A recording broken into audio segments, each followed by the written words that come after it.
Namo Buddhaya. Hello everyone. I hope you are well, healthy, and always keeping safe. It's a blessing we can gather again this afternoon in Puja and Dhamma program hosted by IBFC, Indonesian Buddhist Fellowship of Canada. And for anyone who are new, we welcome you to the program. Today's Dhamma topic is Buddha is extraordinary. And we will be guided by Venerable Jiwananda Bante from Buddha Meditation Center, Toronto.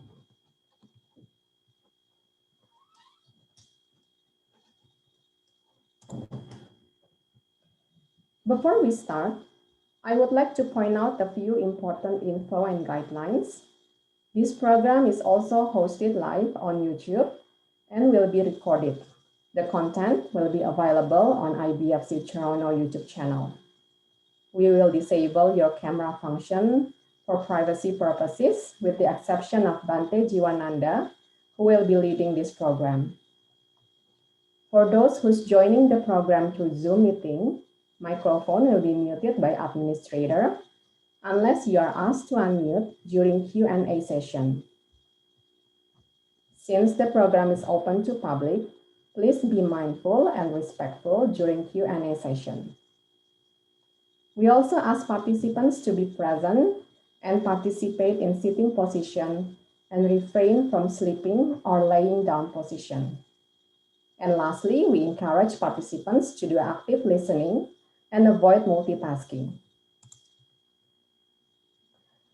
Additionally, I would like to briefly introduce our honorable speaker, Venerable Jiwananda Bante. Bante Jiwananda's teacher is Most Venerable Kiribatgoda Ganananda Tero. Bante is a monastic under the organization Mahamehwana Buddhist Monastery, which is founded in Sri Lanka by Venerable Kiribatgoda Ganananda Tero. Bante achieved the higher ordination in 2005, and he is currently the chief monk of Mahamehwana Buddhist Monastery, Toronto.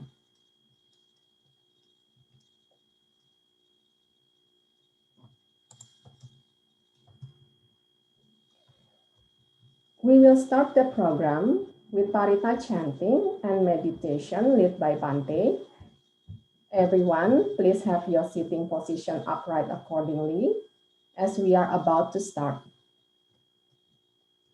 Bante, please kindly start the program.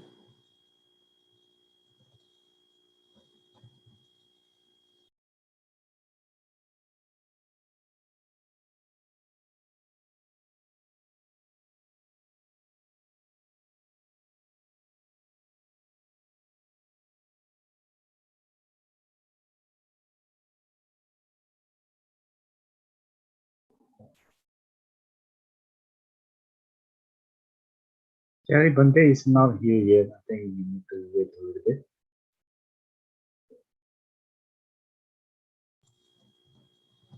Okay, should we wait for Bante, Julius, for a few minutes? Oh, he's coming. I think he's joining.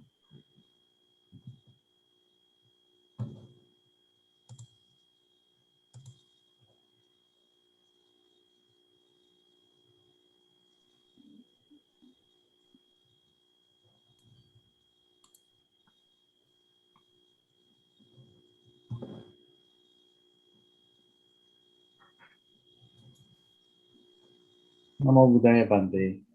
Namo Buddhaya.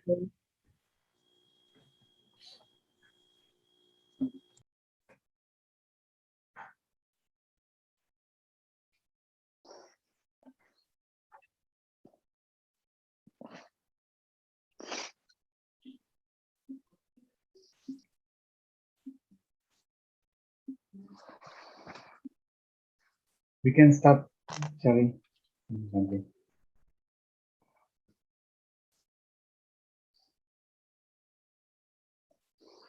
We start without Bante, Julius?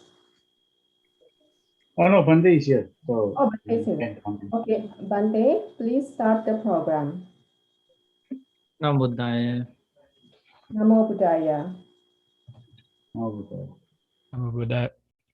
Okay, dear Dhamma friends, now we are going to pay homage to the Blessed One, we are going to go for refuge to the triple gem and observe precepts. Please follow the uh,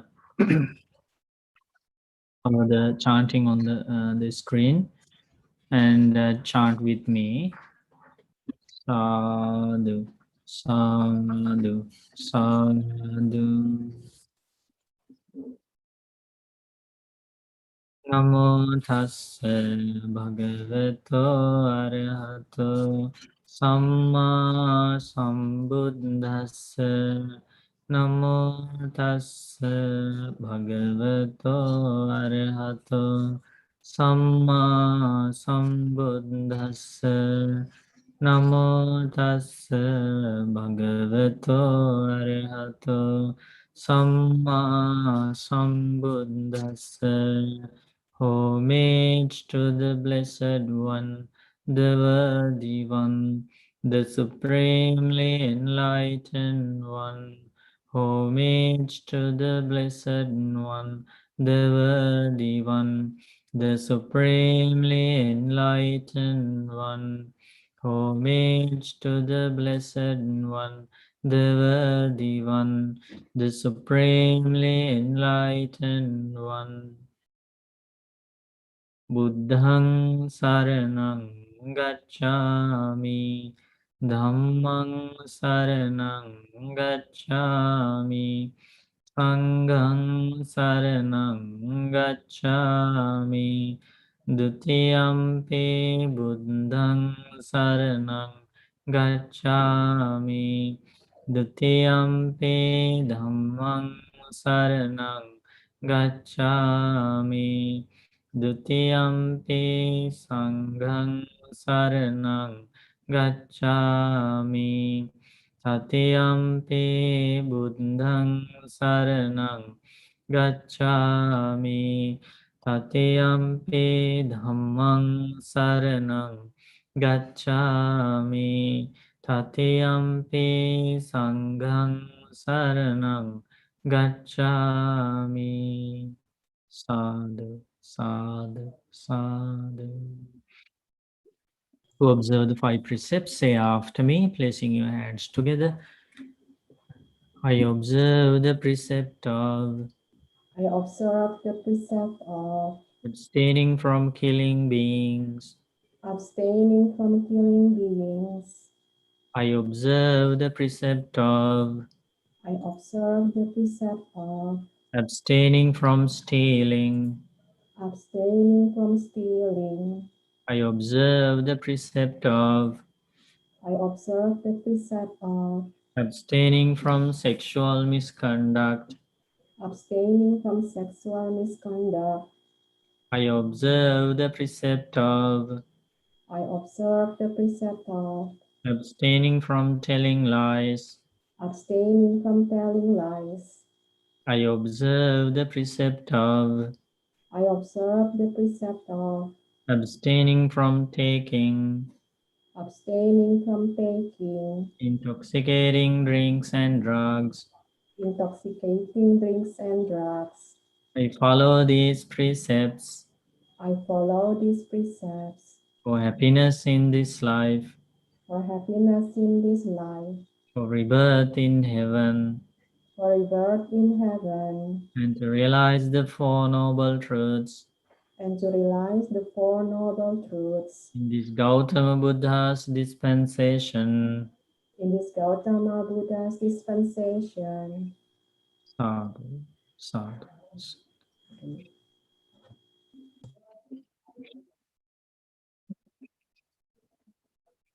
Okay, so let's recollect the qualities, the amazing qualities of the Buddha, the Dhamma, and the Sangha. Let's chant all together. Ittipiso arahang samma sambuddho vijjacharana sampanno sugato lokavido anuttaro purisa dhamma sarati sattha deva manussanang Buddha Bhagavati. Such indeed is the Blessed One, Arahant worthy one, supremely enlightened, endowed with knowledge and virtue, follower of the noble path, knower of the worlds, the peerless trainer of persons, teacher of gods and humans, the enlightened teacher, the blessed one.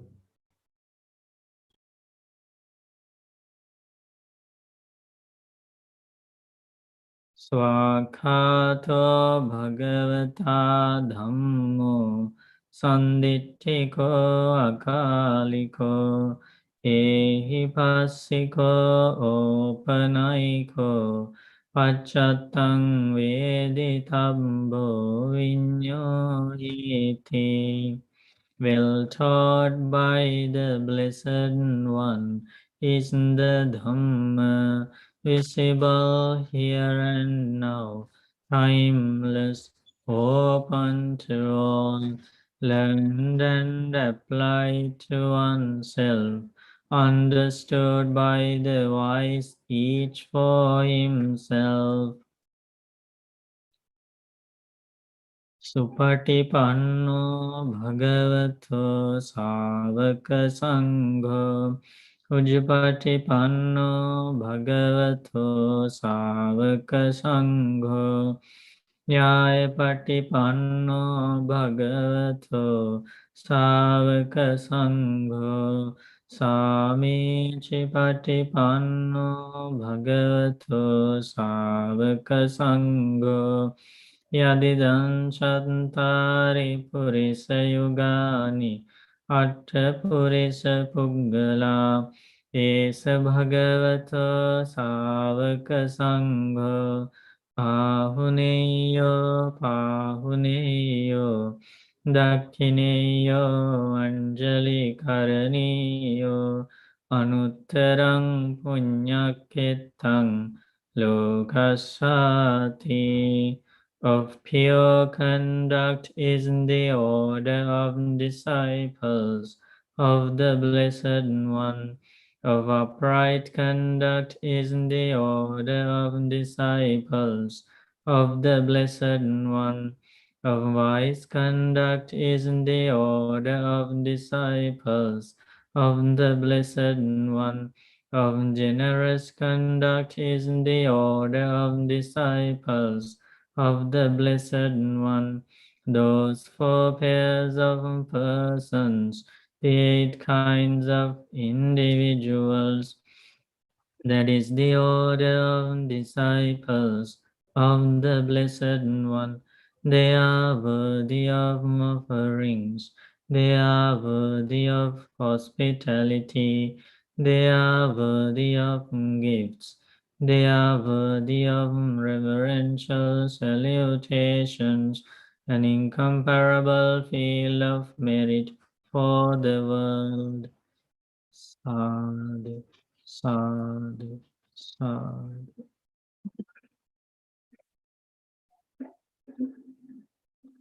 Okay, now we are going to chant Karaniya Metta Sutta, the discourse on loving kindness, understanding the meaning of each stanza and making a determination to practice those noble qualities in our life, cultivate those wholesome qualities in our life very mindfully. Let's chant the Karaniya Metta Sutta together. Sadhu, sadhu, sadhu.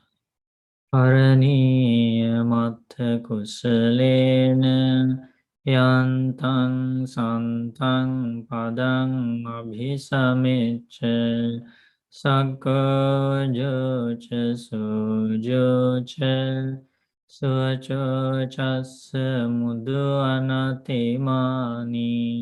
One skilled in good, wishing to attain that state of peace, nibbana, should act thus.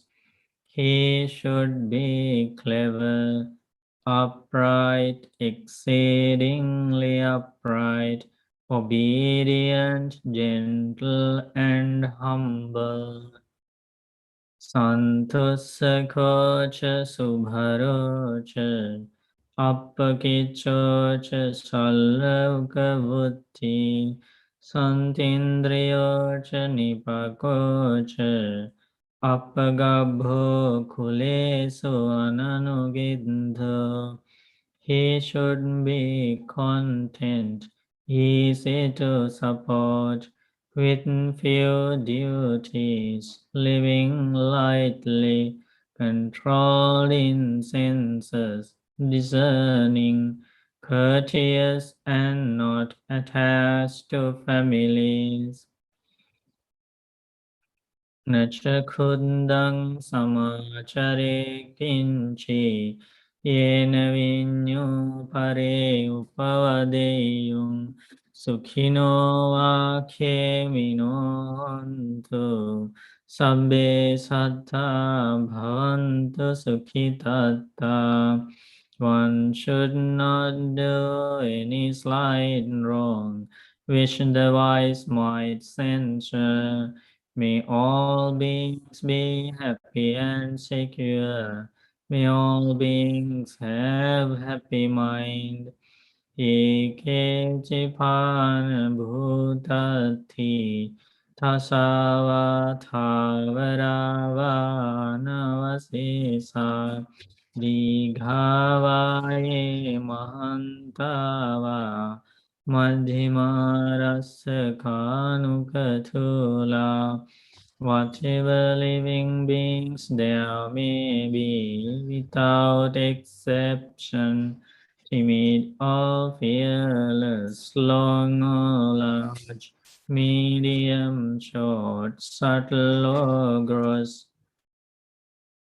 Dittha eva dittha, te ca dure vasanti avidure, bhuta va sambhave siva, sabbe satta bhavantu sukhitatta. Visible, invisible, living near or far, born or coming to birth, may all beings have happy mind. Naparo parang nikumbeta nati manyeta katha chinang kanchi vyarosana patigha sanya nanyamanyasya dukkhamicheya. Let no one deceive another, nor despise anyone anywhere, neither from anger nor ill will, should anyone wish harm to another.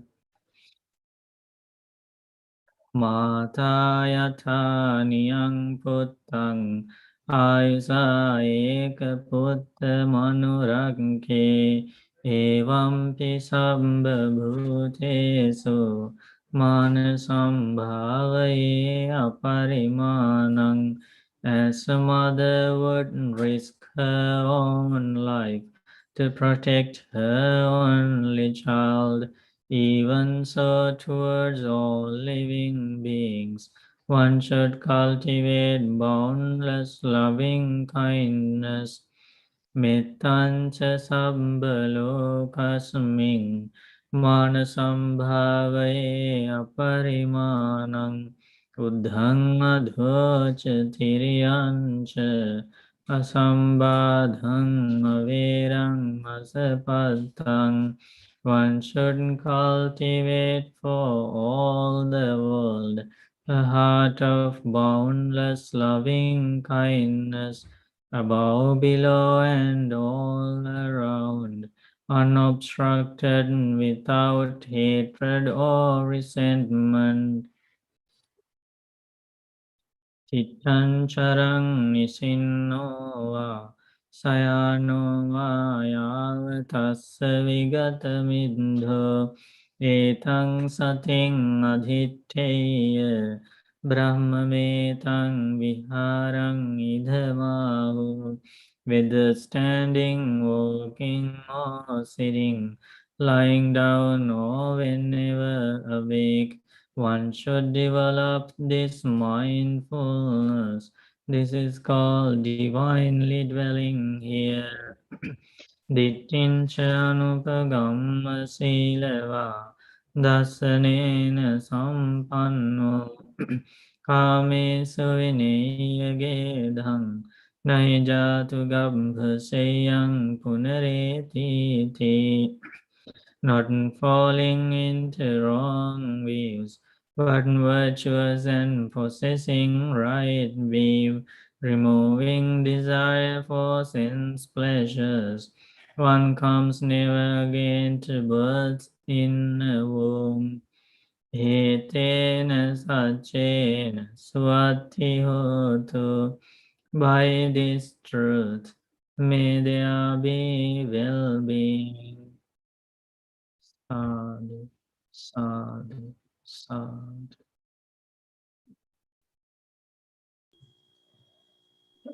We will take a moment for meditation guided by Bante. Bante, we are ready for meditation. Good. Okay, now we are going to practice loving kindness meditation. Sit comfortably.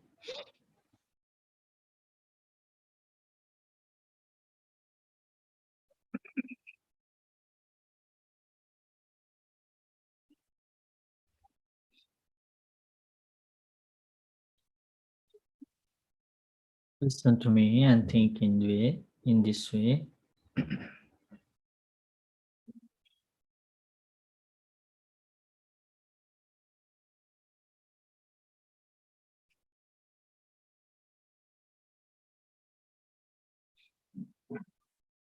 Please meditate with a happy mind,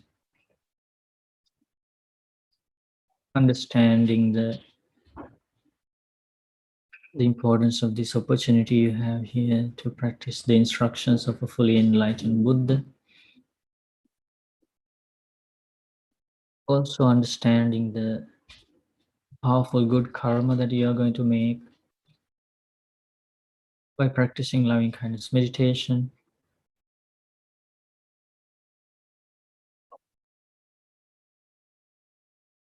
And also how lucky we are to cultivate noble qualities such as loving kindness and compassion that is beneficial for all of us, the entire world. If everybody develops a mind of compassion, kindness, no one will harm others, no one will kill others, no one will hurt others. So loving kindness is a great, noble quality everyone should develop in their hearts.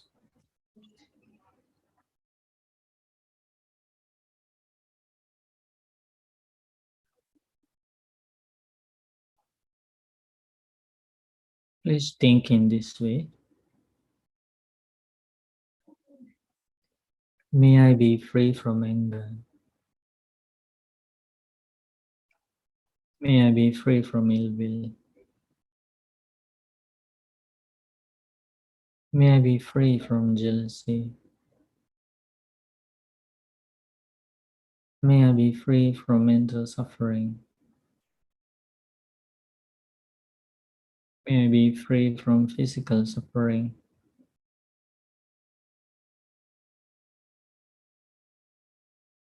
May I live in peace. May I live happily.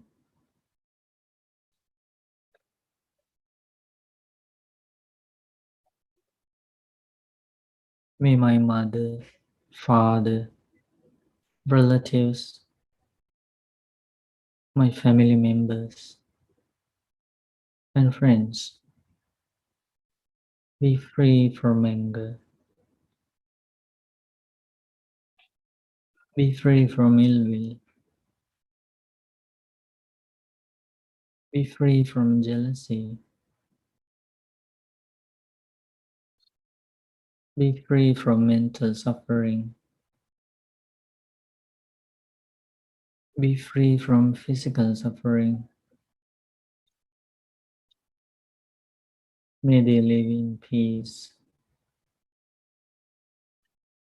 May they live happily.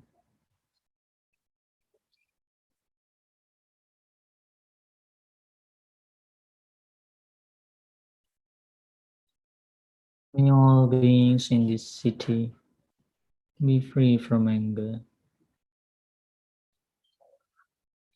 be free from ill will, be free from jealousy, be free from mental suffering, be free from physical suffering.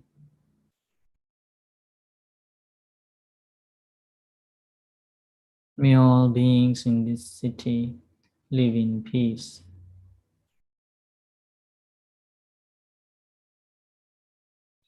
May all beings in this city live happily.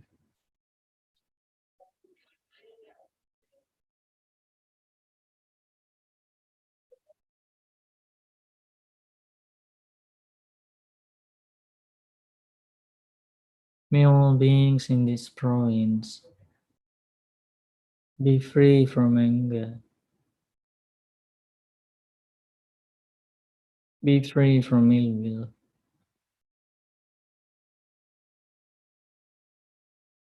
be free from jealousy,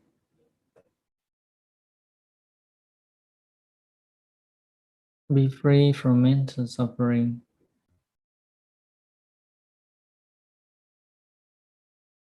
be free from physical suffering.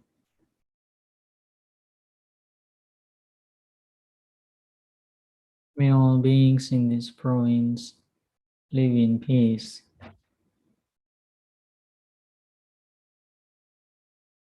Live happily.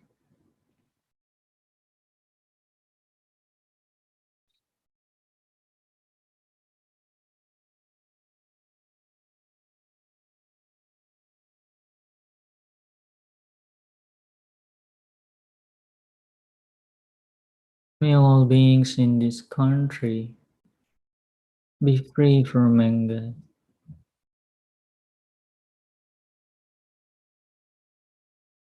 be free from ill will,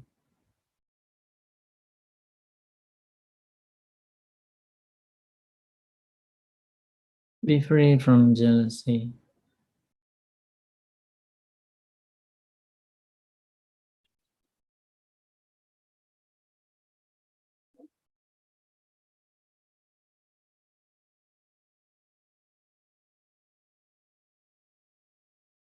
be free from mental suffering.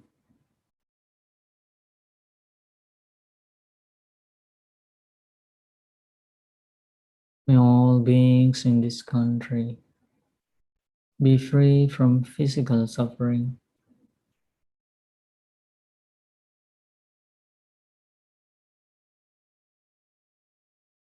May all beings in this country live in peace.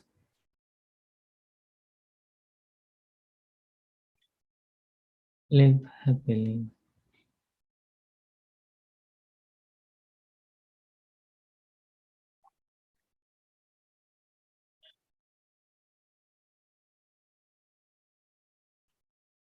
May all beings in this world be free from anger,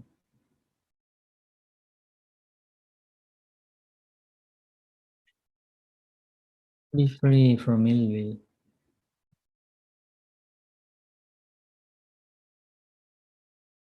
be free from jealousy,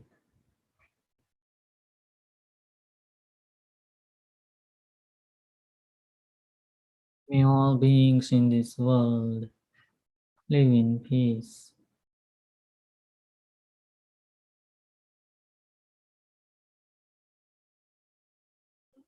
May all beings in this world live happily.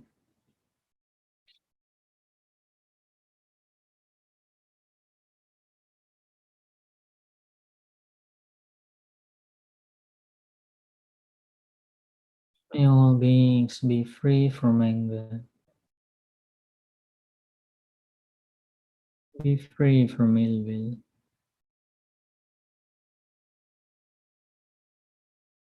be free from jealousy,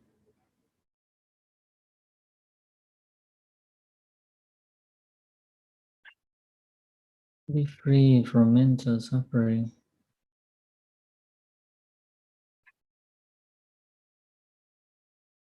be free from physical suffering.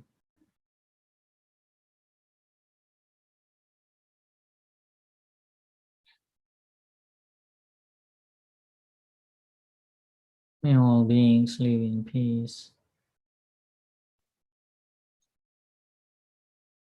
May all beings live happily.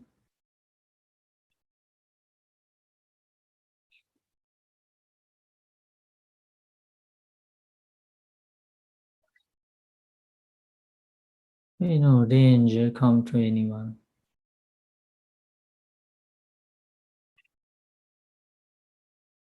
May whatever they have gained not be lost.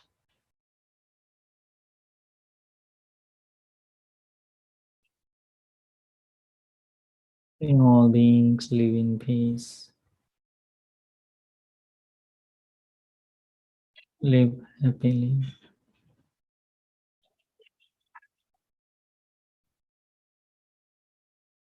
Keep cultivating thoughts of loving kindness.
May all beings live in peace.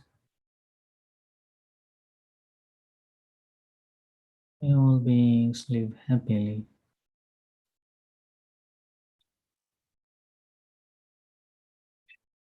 May no danger come to anyone. May whatever they have gained not be lost.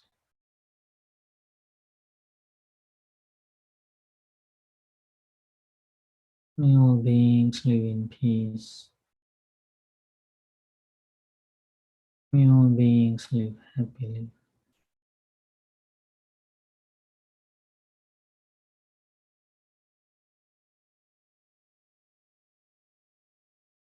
Slowly and gradually stop your meditation. Slowly and gradually.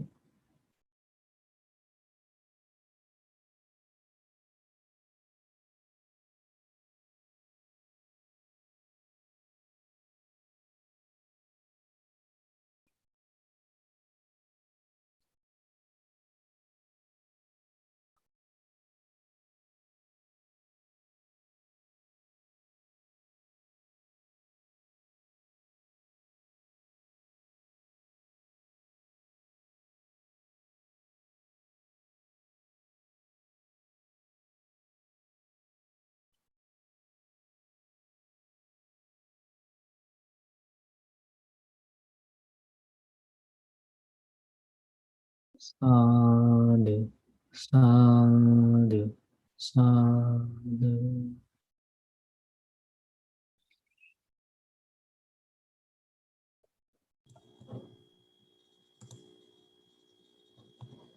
Before we listen to Dhamma teaching from Bante, we have for Kalyanamita, Ryan, Bell, and Darren, who will read us some suttas.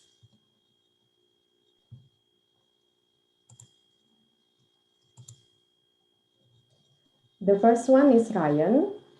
Ryan will read Iti Wuttaka 50 Mula Sutta, Roots of Unwholesome. Ryan, please start reading the sutta. This discourse was taught by the Blessed One, taught by the Arahant, the fully enlightened Supreme Buddha. This is as I heard. Monks, there are three unwholesome roots. What three? Greed is an unwholesome root, hatred is an unwholesome root, and delusion is an unwholesome root. Monks, these are the three unwholesome roots. This is the meaning of what the Blessed One said. So with regard to this, it was said, the evil-minded person is harmed by greed, hatred, and delusion that arise within him. As the bamboo tree, which has bark as its very core, is destroyed by its own fruit. This too is the meaning of what was said by the Blessed One. This is exactly as I heard. Sadhu, sadhu. We rejoice in your reading, Ryan, and we bless you. Can you explain the meaning so that everybody can understand the words of the Buddha? Can you comment on this, and can you explain a little bit how you understand it? Well, what I understand is that greed, hatred, and delusion harms us as it pushes us to do actions which are unwholesome. Examples? Can you explain examples that of the unwholesome actions pushed by those three unwholesome roots? For example, greed might push people to steal stuff that they crave. Very good. That's the correct way to understand it.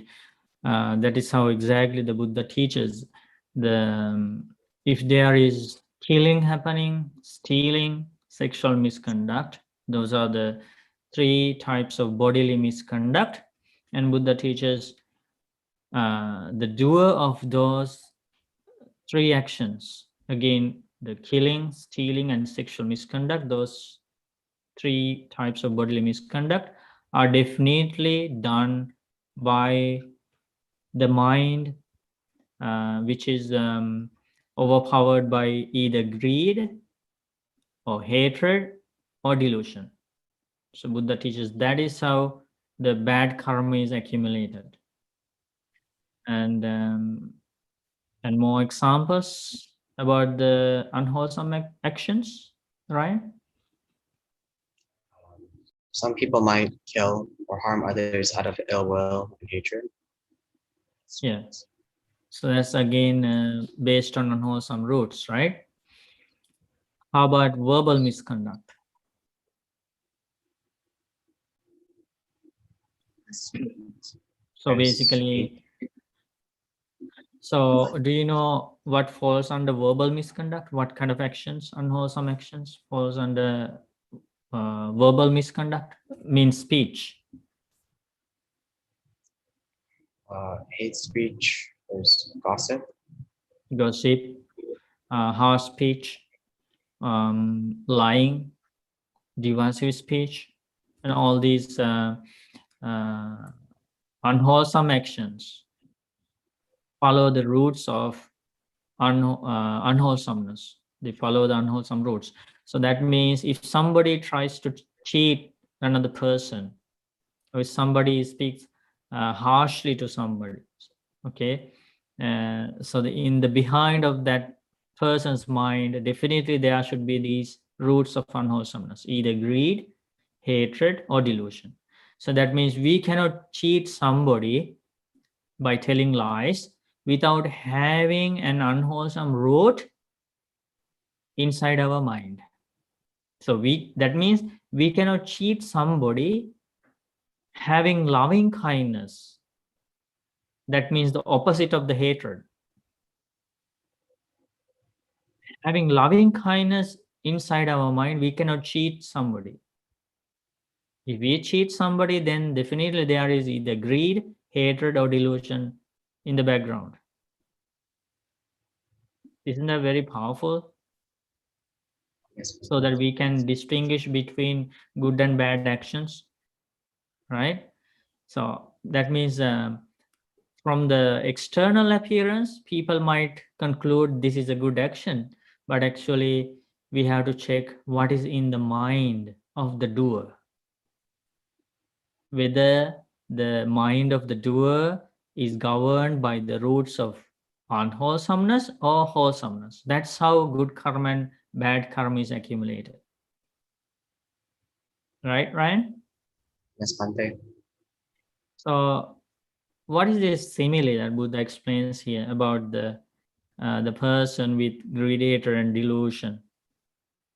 How do we understand the simile? The bamboo tree simile? Can you read again that simile? The evil-minded person is harmed by greed, hatred, and delusion that arise within him, as a bamboo tree which has bark as its very core is destroyed by its own fruit.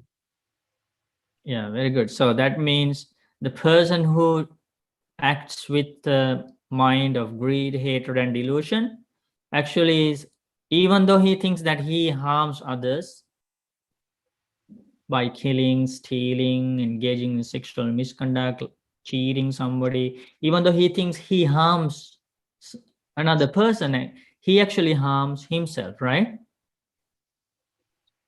Yeah, he is harming himself.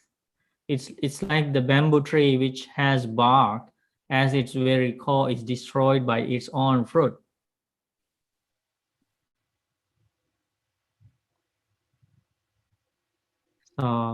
That's a very powerful sutta, the roots of unwholesome sutta, from the Itivuttaka 50, Mula Sutta. And again, we bless Ryan and share all the merit with you. May you enjoy long life, good health, and may you have lots of opportunities to follow the path to true happiness with the teachings of the Buddha, okay?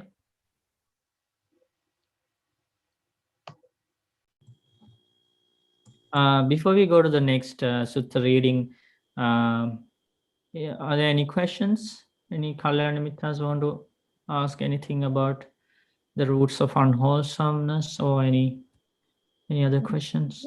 There is a question from Mhm. Tom in the chat box, so I will read it for you. Can greed also be good though? Like if we have greed, we will work hard to earn money and become successful.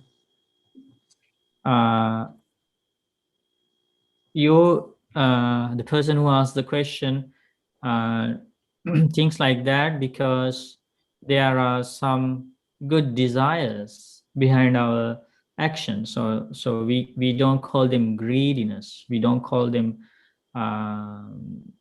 the actions governed by greed. We call them there are good actions. People do good actions having the roots of wholesomeness inside their minds.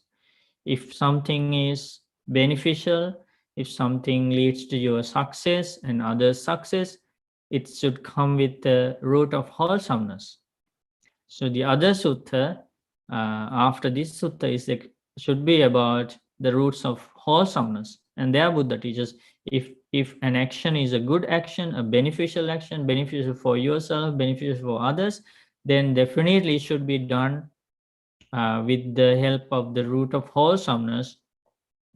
That means the opposite of greed, generosity, the opposite of hatred, loving kindness, the opposite of delusion, wisdom. If we perform actions with those three roots of wholesomeness, if our actions are governed by those three roots of wholesomeness, yes, definitely those actions are beneficial to us, beneficial to others, and they lead to our success. That's how we should understand.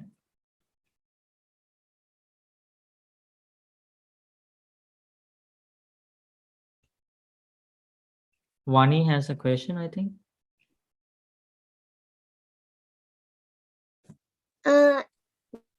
Anthony. Sorry. Who is going to ask the question? No, Axel, right? Yes. No, So, Axel. Yeah. we have a question. What is the difference between ignorance and delusion? Okay, difference between ignorance and delusion. That's a very advanced question. So you already know about ignorance, and you want to know the delusion, and you want to know the difference.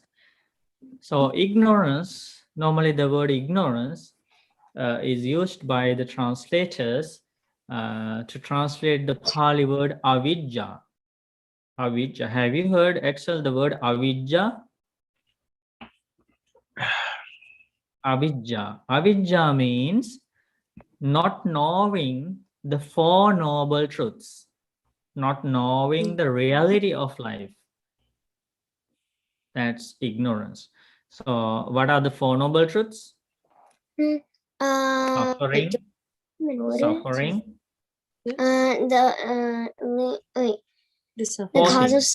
The cause of the cause of suffering. Correct. The end of suffering. Correct. And yeah, the cessation of suffering. The path. The suffering. The path leading to the cessation. Yeah, I said that. Yeah. Okay. Yeah. So you're right. Suffering is the first one. Second one is the cause of suffering. And the third one is the end of suffering. And the fourth one is the path to end suffering, right? So that is called the Four Noble Truths. So not knowing the Four Noble Truths is called ignorance, avidya. That means somebody doesn't know about suffering. He doesn't know about cause of suffering. He doesn't know about end of suffering. That means nibbana. He doesn't know anything about nibbana, end of suffering. He doesn't know about the Noble Eightfold Path, the path to end suffering. So he doesn't know about these four things. That's called ignorance, avidya. But would that lead to someone to do unwholesome things as well, Bante? Yeah, Buddha teaches ignorance is one of the main root causes leads to the accumulation of unwholesome actions. Ignorance. So the avidya is translated as ignorance, so not knowing the Four Noble Truths. The opposite of avidya is vidya, the Pali word again, vidya. So if avidya is not knowing the Four Noble Truths, what is the meaning of vidya? Knowing the Four Noble Truths, understanding the Four Noble Truths. Okay. So, like knowing the Dhamma? Knowing the Dhamma. Or Four Noble Truths. Yeah, knowing the Dhamma means definitely knowing the Four Noble Truths, because is the main thing, is the core of the Buddha's teachings, core of the Dhamma, right? So knowing the Four Noble Truths is vidya. So That's the translation of the Pali word avidya, ignorance. And there is another Pali word, moha. It's pronounced as moha. How do you say that, Axel? Moha. Moha, very good. Moha means delusion. Moha means delusion. So now you can see why these two different words, because there are two different Pali words. So the translators use ignorance to translate avidya, and they use delusion to translate moha. Moha. Moha, okay? So delusion means, again, not knowing the reality of life, not knowing the Four Noble Truths, not knowing the good and bad actions, not knowing the right and wrong, not knowing the wholesome and unwholesome, not knowing the merits and demerits. It has everything. But ignorance is specifically talking about not knowing the Four Noble Truths. Oh, You got it? because based on my understanding, delusion meant that you know what to do, but you decide not to do it. Yeah, that's if you. What is the opposite of delusion? And so I'm guessing I'm guessing knowing like the Dhamma, including the Four Noble Truths and everything else. Yeah, that's right. So wisdom, that means you have wisdom. If you know Four Noble Truths, if you know good and bad, if you know what to do, if you know what is wholesome, what is unwholesome, and you know the consequences of killing, stealing, lying, you know all these things, that means you have wisdom, you are wise. Okay. Mm-hmm. So ignorance is specifically about the not knowing the Four Noble Truths. Okay. That's why we Okay. have two words. Okay. Many Very words. good. Sukhi hotu. Any other questions?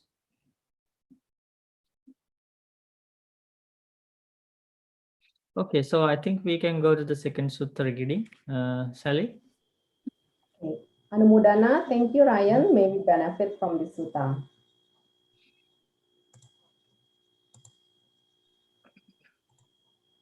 The next one is sutta will be read by Marcel.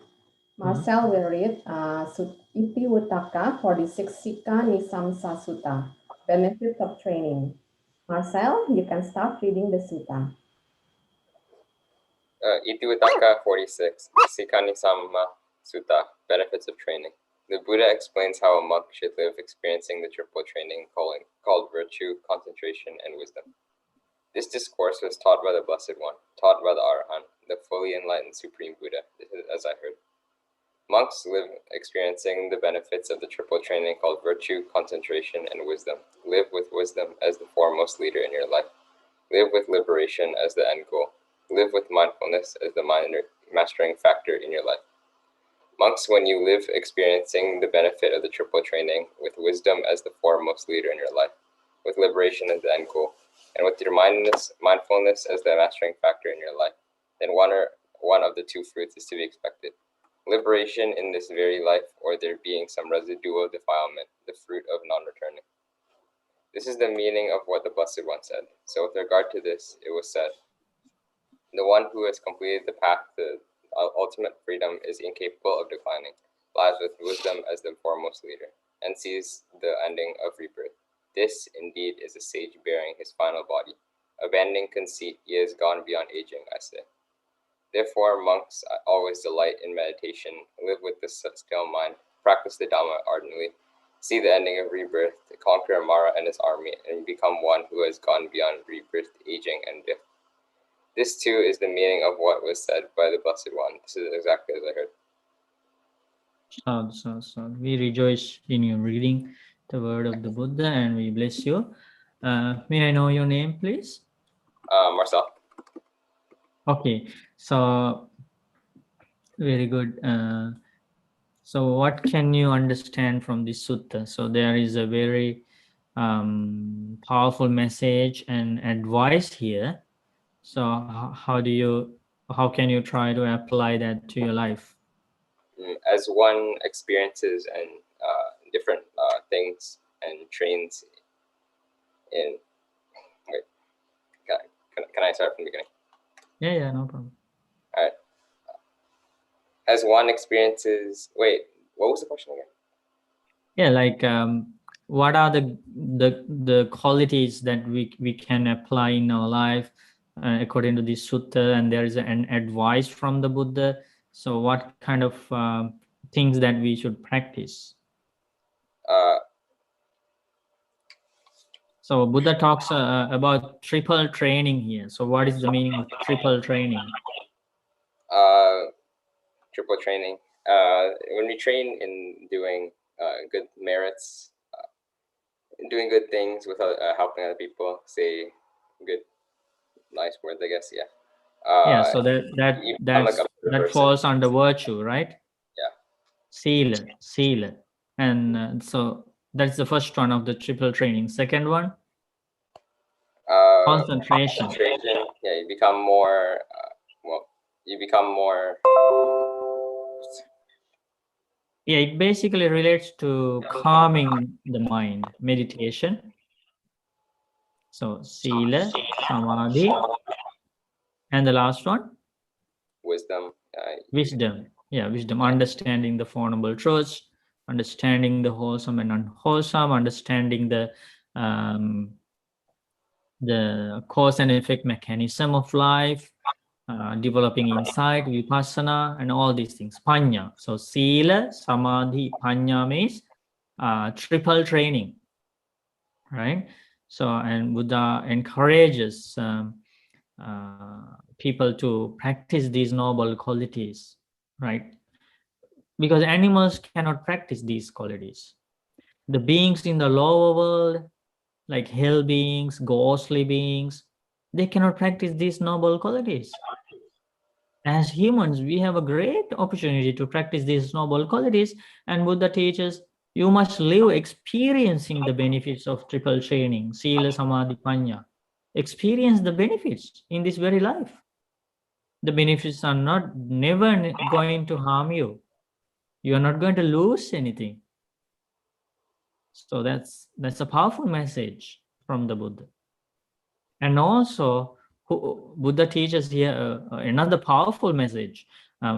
What should be the foremost leader in our life? What should be the chief in our life, leader in our life? What is that?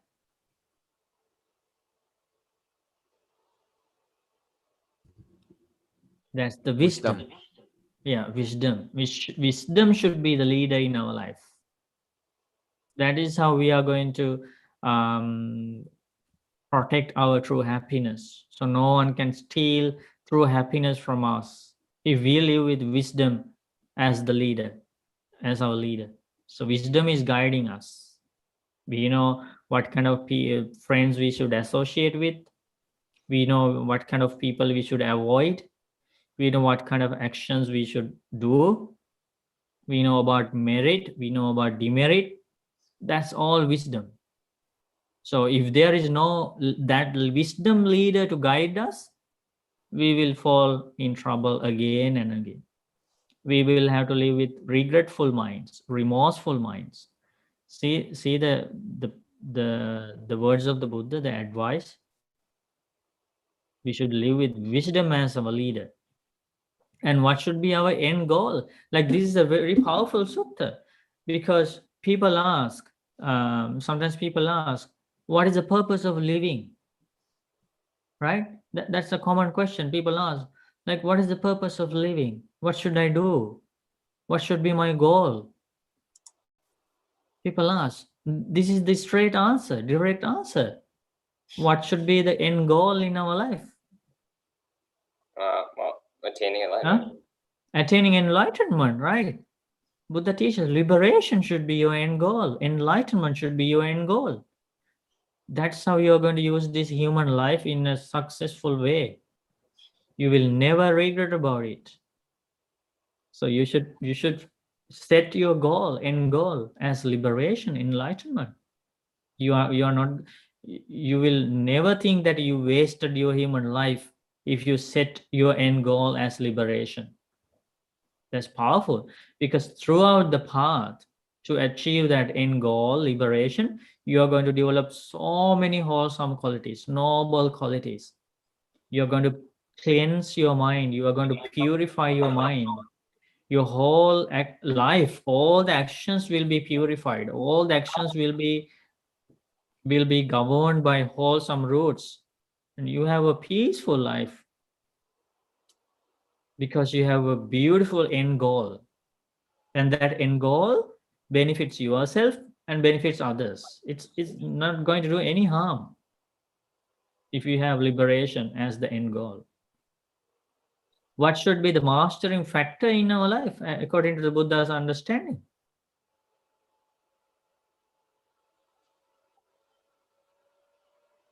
Mastering factor? Mindfulness.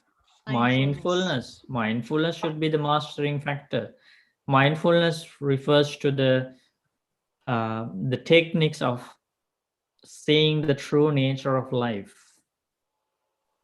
That should be the mastering factor in our life. So Buddha teaches in detail about the techniques of mindfulness, how we should develop mindfulness. So mindfulness with regard to the body, mindfulness with regard to the feelings, mindfulness with regard to the mind, mindfulness with regard to the wisdom factors, kaya anupassana, vedana anupassana, chitta anupassana, dhamma anupassana. If somebody develops mindfulness with those areas, setting those areas in life, that's the best mastering factor, and we are not going to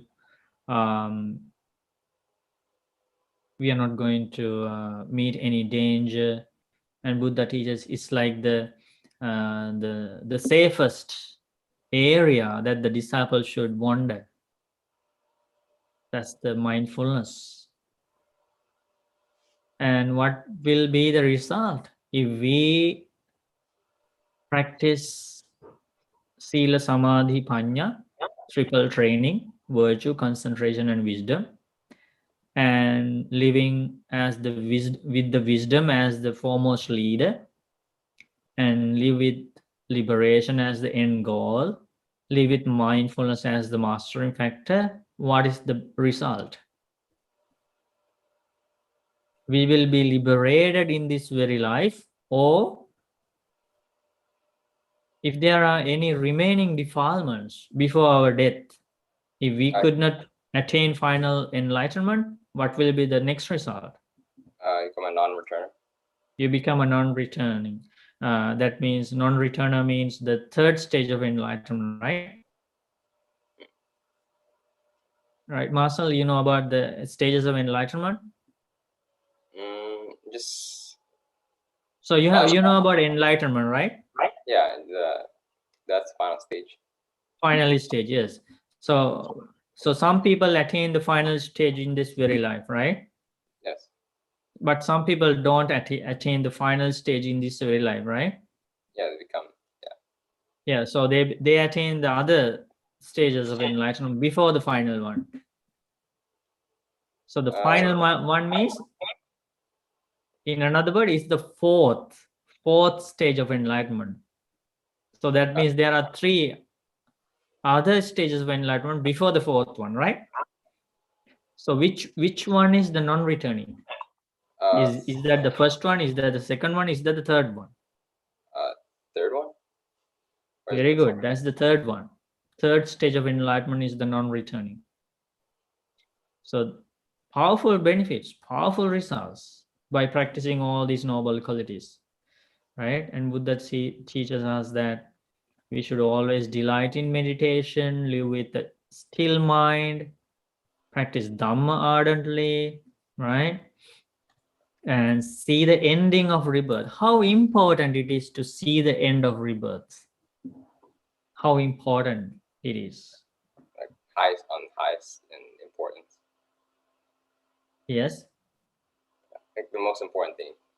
Wow. So very good. Yeah, it's the most important thing.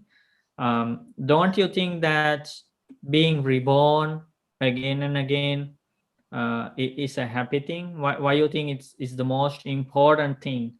Ending rebirth is the most important thing. Why do you think like that? What is the danger of keep going from life to life, wandering in this cycle of rebirth? What is the danger and what is the benefit of ending rebirth? Can you explain? It's constant suffering if you keep on being rebirthed every single time you die. But if when you're enlightened and you will no longer be reborn into any world. Very good, very good. So we should all understand, like Marshall, the benefit of ending rebirth. He explained very well about the benefit of ending rebirth and the danger of wandering in this cycle of rebirth again and again, experiencing the same pain again and again, experiencing the same problems, meeting with same problems again and again. If we continue this journey of rebirth, right? And I actually happened to read the history of pandemics. History. Try to find the information about the history of pandemic, and you will see how many pandemics hit the humanity and how many lives we lost. How many millions of people have passed away due to epidemics and pandemics in the history. If you do research on that, you will realize this is not the first time. Sometimes, like, it's unbelievable how many people have died due to epidemics and pandemics in the past. It's not like in a very short time period. Like, you can read about it. So that's the nature of this cycle of rebirth. You meet the same problem again and again. You meet the same disease again and again. You have to live in the midst of battlefield, in the wars, all the weapons, killing, shooting, and all these things. In the midst of all these problems, we have to live if we continue this journey of rebirth. That's why Buddha realized the only solution is the ending of rebirth. In other words, attaining enlightenment nibbana. Like Marcel? Yes. So what do you think? Like, how do you feel? Like, do you feel so fortunate to learn about this path to end rebirth? Yes, very. I could have easily been reborn as maybe an animal and wouldn't be able to learn this Dhamma. So we are very fortunate, right? Yes. Okay, Marcel, we bless you again. May you follow the Dhamma path peacefully and attain the Nibbana as soon as possible.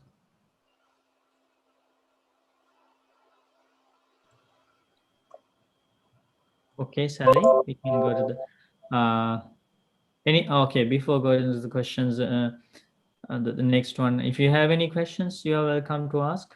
Anybody likes to comment or ask questions? Harry, Yes, what do you think about I'm very happy that Marcel already understood about the importance of attaining enlightenment, ending rebirth, and he made Bante very happy. Bante, I have a question. Okay, Rob. Just about the word benefits. I'm just not completely clear about the benefits. Well, I am. I know a lot about the benefits, but it seems to talk about the the triple, defines the triple training, and how to go about the triple training, and Mhm. wisdom, liberation, mindfulness, why the triple training. And I guess are the benefits the fourth stage of enlightenment, the third stage of enlightenment? Is that what he means by the benefits? I'm not. Yeah, benefits are actually explained in the second paragraph. Liberation in this very life or the non-returning. Those are the benefits. Okay. Experiencing the benefits. So experiencing the benefits in this life. Well, I guess you could be in this life. Mhm. Okay, so those are the two benefits he's talking about. Okay. Yeah, those are kind of like very advanced benefits, Right. but live experience the benefits means like even before achieving those very like advanced kind of benefits, you can attain lots of other benefits on the way, right? Right. That's what I was Mhm. thinking. Yeah. I think you Yeah, they are mentioned something. also included in that. Right. For example, if we take only the first one from the triple training, Sila, Buddha explains so many benefits of keeping precepts, because virtue means keeping precepts. And Buddha explains that the person who keeps precepts, who practices virtue, becomes a rich person because his money is not wasted. He doesn't associate with evil people, so he's not wasting his money. His money is saved, so he becomes rich. And also Buddha teaches a good reputation will spread about that person. He never kills, he never steals, he never engages in sexual misconduct, he never lies. So a good reputation spreads in his family, among his friends, relatives, wherever he works. A good reputation spreads. Right. And Buddha teaches the person who keeps precepts can go to any assembly without any fear, fearlessly. He can go to any assembly because there is nobody there to insult him or point at him, because he keeps precepts. And also Buddha teaches at the time of death, he will have a peaceful death, peaceful ending of this life. He will die without a remorseful mind because he was keeping precepts. And Okay. another benefit that goes to the next life, the person who keeps precepts will not be reborn in a plane of misery. He will be reborn in a better world. Right. Okay, that makes sense, Monday. So a lot of shorter term benefits and some bigger long term benefits. That makes sense. Right. Thank you, Monte. Good. Ante, Mhm. what about generosity? How as part of a training? So should we is it a separate or should we include it into the virtue? Yeah, basically, the generosity is a kind of a basic quality. Normally, the generosity and virtue go together. The virtuous people always like generous people. They try to help others. They are kind people. And also, when people develop wisdom, there is a letting go part of the wisdom. Nekkhamma, also a part of the wisdom. So it starts with letting go, practicing giving and sharing, and it goes from the basic level of letting go to the higher level of letting go, and finally letting go of all the defilements.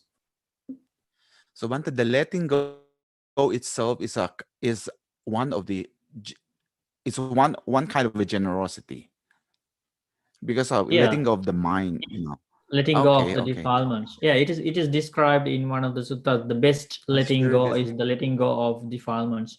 It's in the Dhatu Vibhanga Sutta, I think. Dhatu Vibhanga Sutta. Buddha explains about the best letting go.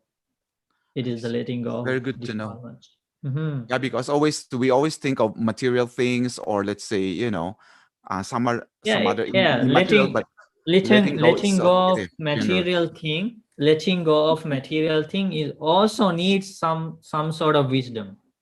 Mhm, mhm. Because greediness always linked with delusion, not with wisdom. So letting go needs some amount of wisdom. Thank you, Bante. Good. Okay, Sally, do we have more sutta readings? Yes, we do, Bante. We have two more. Thank you, Marcel. Maybe we benefit from this sutta. The next one is Albert. Albert will read the Iti Uttaka 8 Mana Parina Sutta, fully understanding conceit.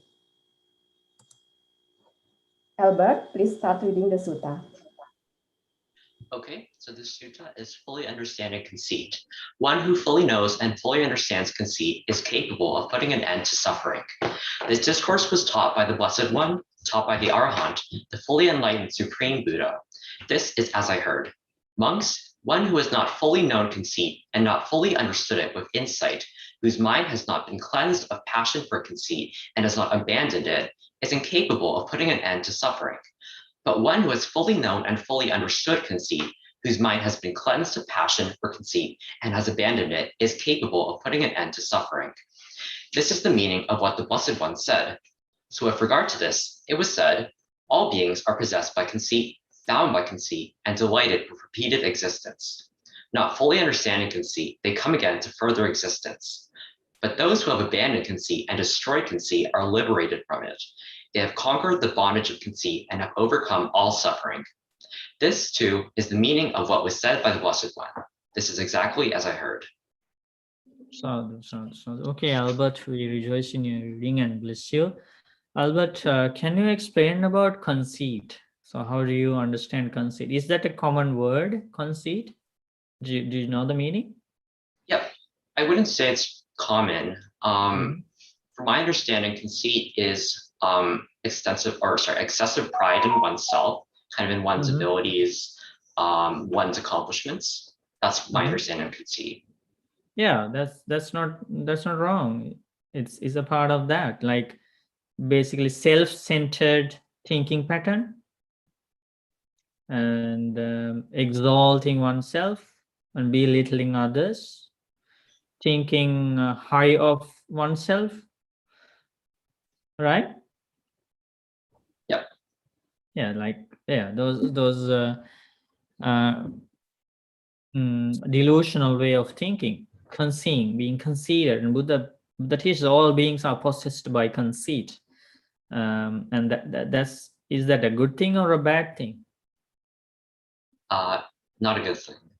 Not a good thing, as Buddha explains, because the result will be that they will, because they are possessed by conceit, they delighted with repeated existence. So repeated existence means, again, the same thing we were talking about. It's repeated existence means wandering on this cycle of rebirth again and again without stopping. And conceit is one of those defilements. We all have that. We think I am, mine, myself, what is the way to so now we understood with the Buddha's enlightenment that conceit is not a wholesome quality. So what is the way to Buddha teaches here, not fully understanding conceit, they come again to further existence. So what is the way to fully understand conceit, as you think? I'm not sure, as it's not in this sutta, but he does mention it's not specifically mentioned here, right? No, it's not. Yeah, so the way to understand the conceit is actually to follow the Noble Eightfold Path.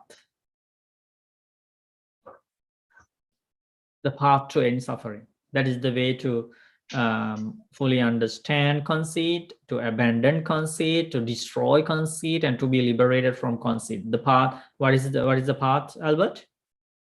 The Noble Eightfold Path. The Noble Eightfold Path. When we follow the Noble Eightfold Path, we will understand that there is a cause and effect mechanism in our life.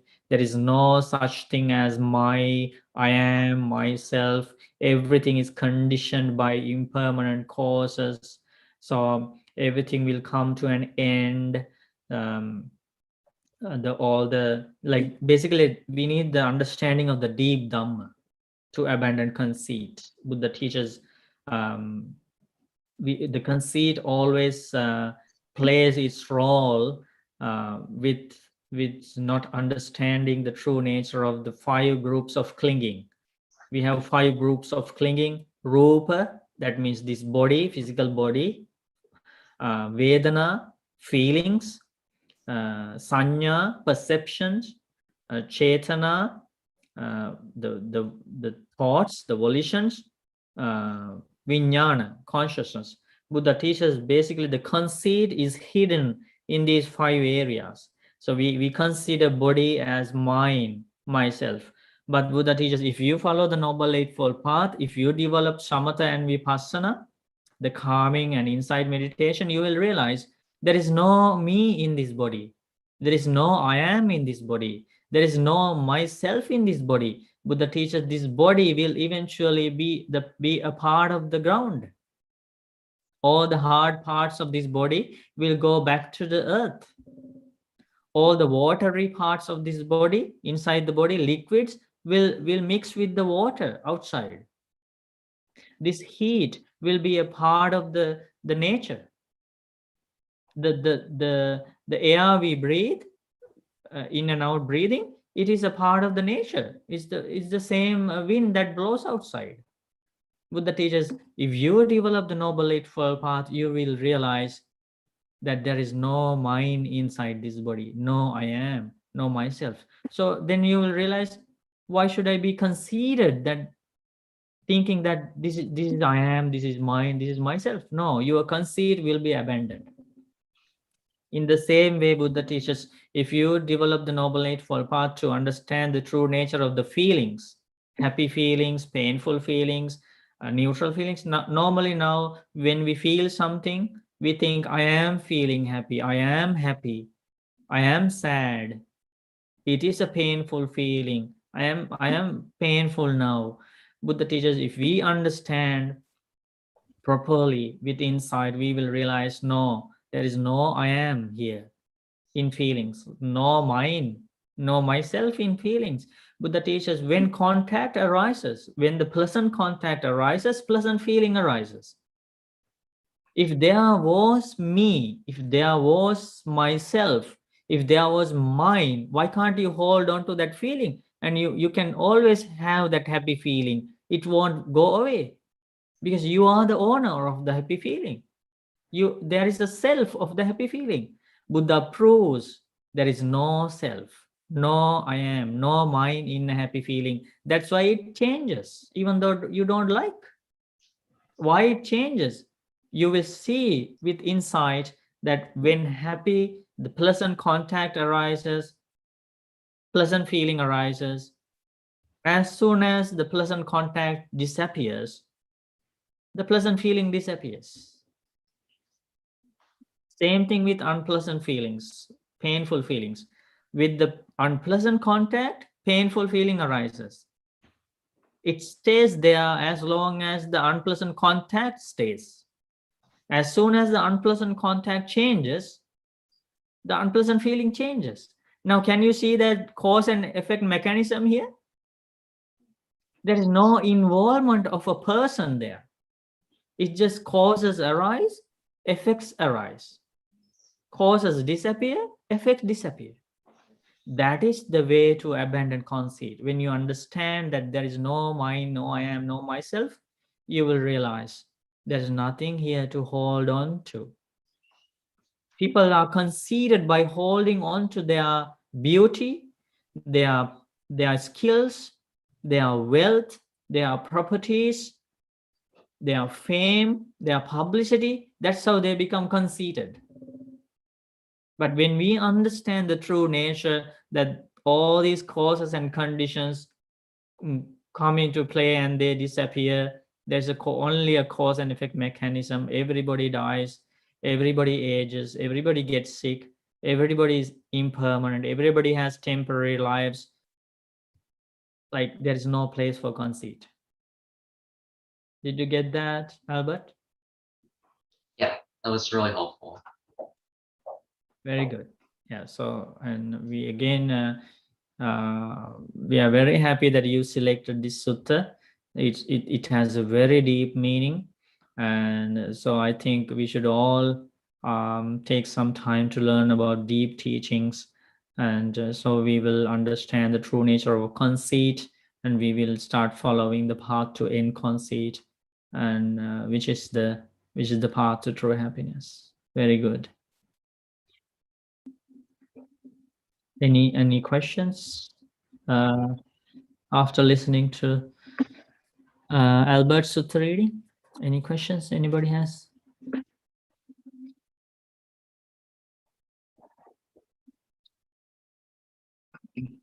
Okay, if we don't have questions, we can move on to the next. Okay, Bante. Thank you, Albert. May we benefit from the sutta. The last one is Darren. Darren will read Vimana Watu 1.6 Patamanava Sutta, ship mention. Darren, you can start reading the sutta. Okay. Devata, your divine mansion is a ship with a roof made of gold. It floats on a pond filled with lotus flowers. You happily pick those lotus flowers with your own hands. What kind of meritorious action did you do when you were in the human world to have gained this beauty that shines in all directions, and to have earned all these wonderful things? Devata. In my previous life, I was a woman in the human world. One day, I saw several monks who were thirsty and had fallen to the ground. I got up quickly and offered them water to drink. Now I know if people offer water to monks who is thirsty, cool ponds full of white lotuses will appear for them in the heavenly world. Furthermore, their divine mansions will be surrounded with beautiful sandy beaches where streams of water flow smoothly. Mango trees, sala trees, akaj, rose apples, cassias, and trumpet flowers will be in full bloom everywhere. These beautiful mansions appear in such places. They shine brilliantly. Bante, that was my meritorious deed which gave me this wonderful result. Only those who do meritorious deeds deserve this happiness. Because of this meritorious deed, I have been born as a very beautiful Devata and enjoyed all the wonderful things that delight my heart. Great Bante, this is the meritorious action I did to have such a beautiful body that shines in all directions. Sadhu, sadhu, sadhu. And we rejoice in your reading the Vimanavatu ship mention. And how do you understand the about the good karma of giving water to somebody who is thirsty, giving food, or helping others? How do you think about it? If you give good to other people, then good will come back to you. Yeah, that's a very helpful teaching, right? I actually, one of the Bhantes showed me there was the cardboard bag in the monastery. Somebody offered some gifts to Bhantes, and so in that cardboard bag, it says, please recycle this bag, and below that in brackets it says, it's just good karma. Yeah, that was there on the bag, and we were so happy. Yes, it's good karma, right? So if you do something good, good will come back to you, right? That's exactly what happened here. So this is the Moggallana Bhante with psychic powers. He went to heaven, and he met all these people who did good things. So the path to go to a better world, actually, now you can see very clearly, is doing good actions. Actions take you to a better place. That's the karma. Actions means karma. Okay, very good. So we rejoice in your reading and we bless you. I think now we can go to the to some give other Kalyanamitas. I think Sally, I'm going to give opportunity for other Kalyanamitas as well to read a part of the sutta about the extraordinary Yes. Buddha. Yes, please feel free to start.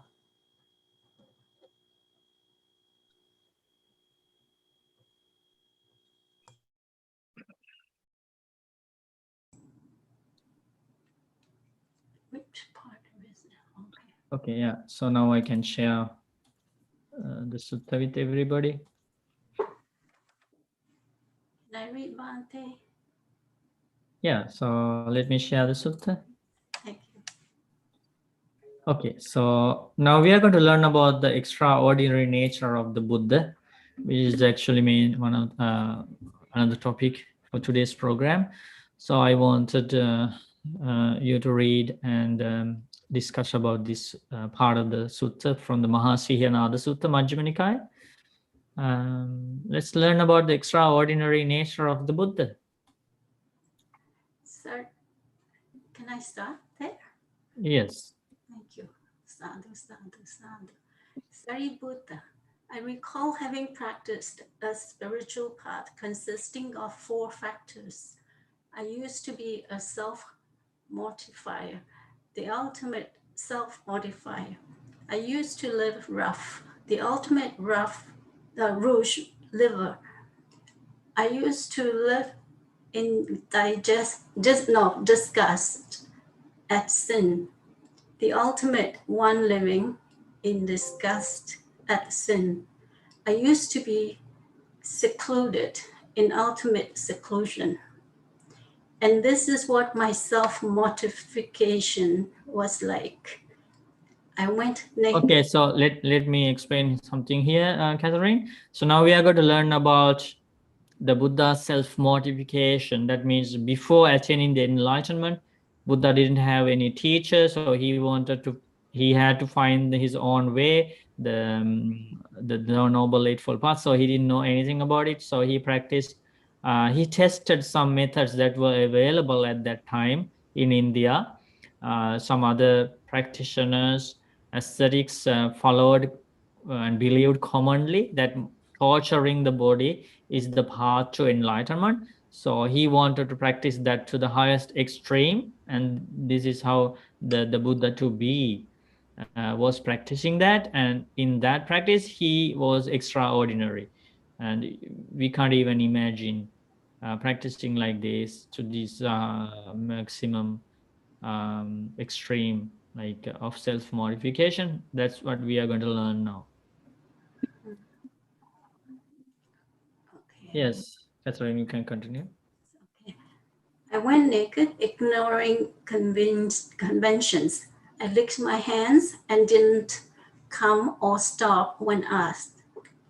I didn't consent to food brought to me, or food prepared specially for me, or an invitation for a meal. I didn't receive anything from a pot or bowl, or from someone who keeps sheep, or who has a weapon or a shovel in their home, or where a couple is eating, or where there is a woman who is pregnant, breastfeeding.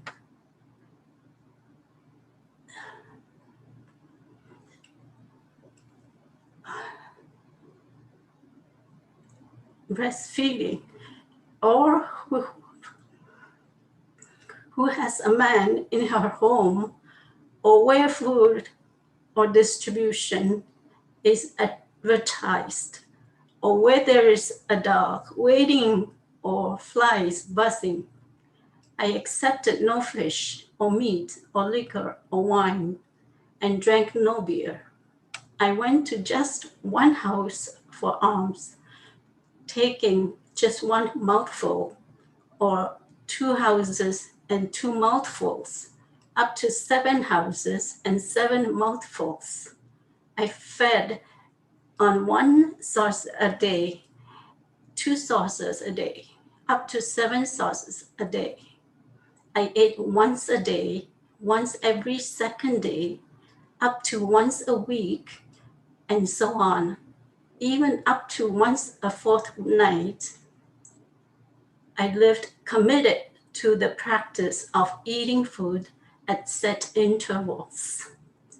I ate herbs, millet, white rice, poor rice, water lettuce, rice bran, scum from boiling rice, sesame flour, grass, or cow dung. I survived on forest roots and fruits and eating fallen fruit. I wore robes of sand ham, mixed ham, corpse wrapping cloth, rags, load tree bark, antelope hide, whole or in stripes, kusa grass bark, wood chips, human hair, horsetail hair, or owl's wings.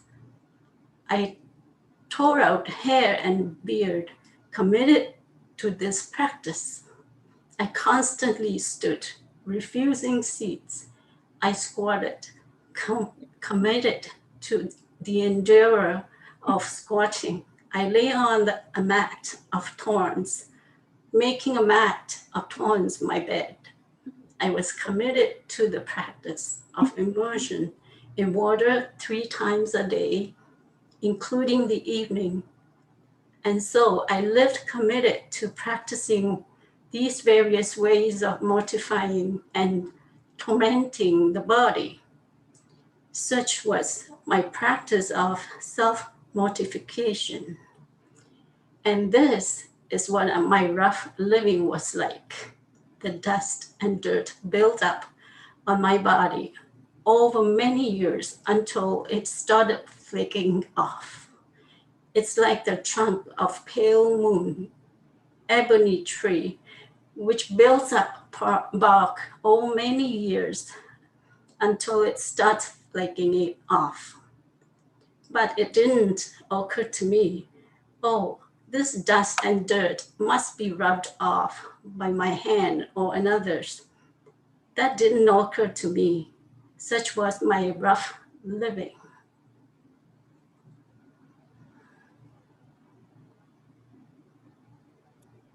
Sadhu. We rejoice in your reading, Catherine. That's how the extraordinary practice of our Blessed One. Can you understand, Catherine, how Yeah. hard the Buddha to be practiced? Very hard. Yeah, very hard. It's beyond the ordinary human capacity. That's why extraordinary, right? Yeah, very ordinary. Mm. Because there wasn't a teacher to teach him about the path to enlightenment, so he had to experiment what was available at that time, and finally he's going to realize that self-mortification is not the path to liberation. So he himself practiced it and realized it was not the path. But he before giving it up, he practiced it to the maximum level. That's what we are learning here. Okay, so who is going to read the next part of the Buddha's extraordinary practice of self-mortification? And this is actually the part of the disgust of sin, how he practiced that. Bante, may I? Harry, okay. Okay. And this is what my living in disgust of sin was like. I'd step forward or back ever so mindfully. I was full of pity even regarding a drop of water, thinking, may I not accidentally injure any little creatures that happen to be in the wrong place. Such was my living in disgust of sin. And this is what my seclusion was like. I would plunge deep into a wilderness region and stay there. When I saw a cow herd or a sheep herd or someone gathering grass or sticks, or lumberjack, I'd flee from forest to forest, from thicket to thicket, from valley to valley, from uplands to uplands. Why is that? So that I wouldn't see them, nor they me. I fled like a wild deer seeing a human being. Such was my practice of seclusion. I would go on all fours into the cow pens after the cattle had left and eat the dung of the young suckling calves. As long as my own urine and excrement lasted, I would even eat that. Such was my eating of most unnatural things. I would plunge deep into an awe-inspiring forest grove and stay there. It was so awe-inspiring that normally it would make your hair stand on end if you weren't free of greed. And on days such as the cold spell, when the snow falls in the dead of winter, I stayed in the open by night and in the forest by day. But in the last months of summer, I'd stay in the open by day and in the forest by night.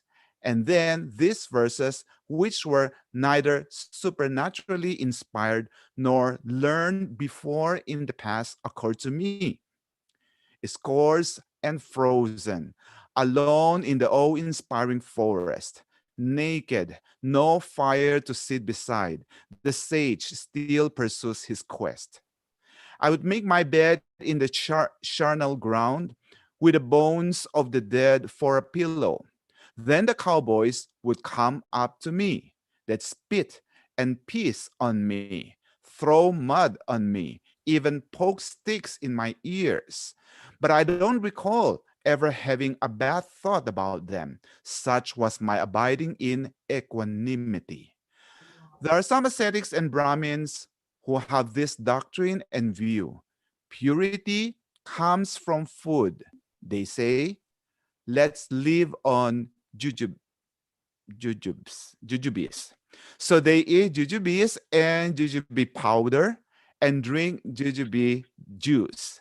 And they enjoy many jujube concoctions. I recall eating just a single jujube. You might think that at that time, the jujubes must have been very big, but you should not see it like this. The jujubes then were at most the same size as today. Eating so very little, my body became extremely emaciated. Due to eating so little, my limbs became like the joints of an 80-year-old or a corpse. My bottom became like a camel's hoof.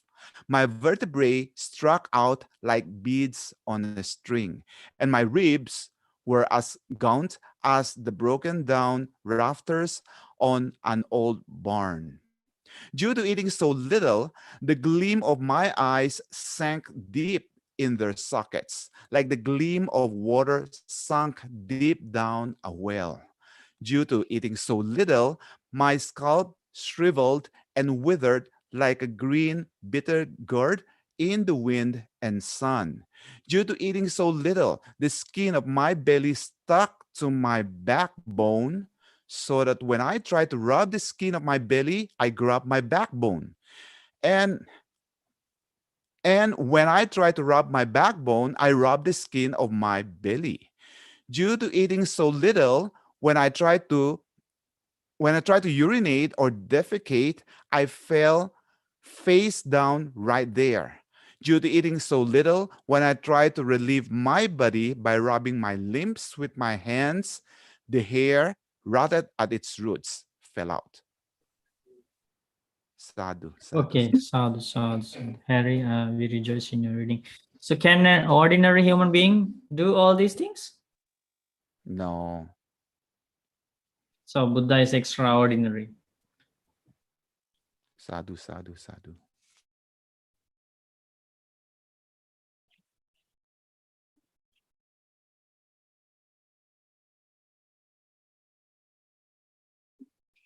Can somebody read from here? I can read Bante. Okay, Rob. There are some ascetics and Brahmins who have No, this please start from here. But Oh. Sariputta. Okay, is that a little bit lower? Mm-hmm. Okay, let me just find out. I have highlighted. Okay, can you lower it just a little? Okay, but Sariputta, I did not achieve any superhuman distinction in knowledge and vision worthy of the noble ones by that conduct, that practice, that grueling work. Why is that? Because I didn't achieve that noble wisdom that's noble and emancipating, and which leads someone who practices it to the complete end of suffering. There are some ascetics and Brahmins who have this doctrine in view. Purity comes from transmigration, but it's not easy to find a realm that I haven't previously transmigrated to in all this long time, except for the gods of the pure abodes. For if I had transmigrated to the gods of the pure abodes, I would not have returned to this realm again. There are some ascetics and Brahmins who have this doctrine in view. Purity comes from rebirth, but it's not easy to find any rebirth that I haven't previously been reborn in. There are some ascetics and Brahmins who have this doctrine in view. Purity comes from abode of rebirth, but it's not easy to find an abode where I haven't previously abided. There are some ascetics and Brahmins who have this doctrine in view. Purity comes from sacrifice, but it is not easy to find a sacrifice that I haven't previously offered in all this long time. When I was anointed aristocratic king, when I was an anointed aristocratic king or a well-to-do Brahmin, there are some ascetics and Brahmins who have this doctrine in view. Purity comes from serving the sacred flame, but it's not easy to find a fire that I haven't previously served in all this long time. When I was an anointed aristocratic king or well-to-do Brahmin. There are some ascetics and Brahmins who have this doctrine in view. So long as this gentleman is youthful, young, black-haired, blessed with youth, in the prime of life, he will be endowed with perfect lucidity of wisdom. But when he's old, elderly, and senior, advanced in years, and has reached the final stage of life, 80, 90, or 100 years old, he will lose his lucidity of wisdom. But you should not see it like this. For now I am old, elderly, and senior. I am advanced in years and have reached the final stage of life. I'm 80 years old. Suppose I had 4 disciples with a lifespan of 100 years, and they each were perfect in memory, range, retention, and perfect lucidity of wisdom. Imagine how easily a well-trained expert archer with a strong bow would shoot a light arrow across the shadow of a palm tree. That's how extraordinary they were in memory, range, retention, and perfect lucidity of wisdom. They'd bring up questions about the 4 kinds of mindfulness meditation again and again, and I would answer each question. They'd remember the answers and not ask the same question twice. And they'd pause only to eat and drink, go to the toilet, and sleep to dispel weariness. But the realized one would not run out of Dhamma teachings, words and phrases of teachings, or spontaneous answers.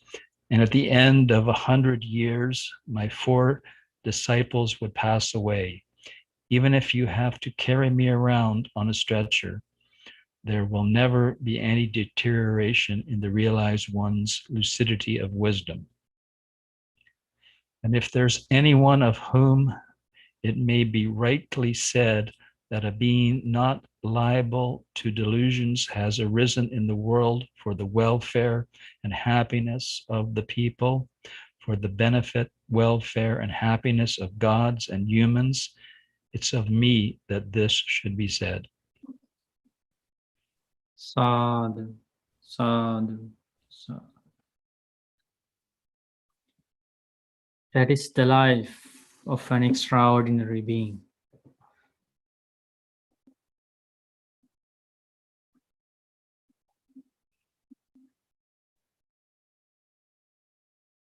That's the life of the extraordinary Supreme Buddha. And we learned a lot about the Supreme Buddha's extraordinary life, nature. Because he became extraordinary, he was able to find the path to true happiness. Okay, so that's the end of the Dhamma discussion and the sutta reading. Do you have any last questions?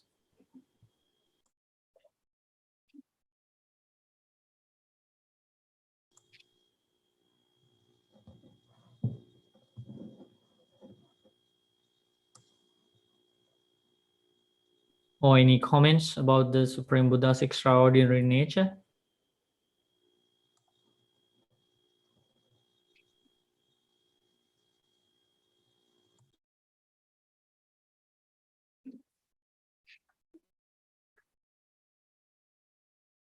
Everybody is very inspired about the Buddha's path to enlightenment, limitless wisdom. Yes, Bante. Yeah, so when we read suttas, we can see the Buddha through the suttas, right? Okay, Sally, I think today, because of your wholesome intentions, lots of people learned the Dhamma and benefited the lots of people, kids and adults and everybody. So you made a powerful good karma by organizing this program with the help of your friends and with the help of your family members and inviting others, encouraging others to participate in. So I think now is the time for all of us to share merit with all beings. So do you have a special merit sharing? We want to do some prayer for Wati's father who passed away recently. So should we do it before or after? Yeah, we can do now. Okay.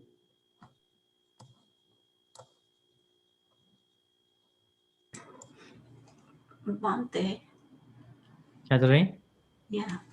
Would you mind if you could, if we could chant something for today, especially today because my daughter is giving birth and she's having difficulty right now.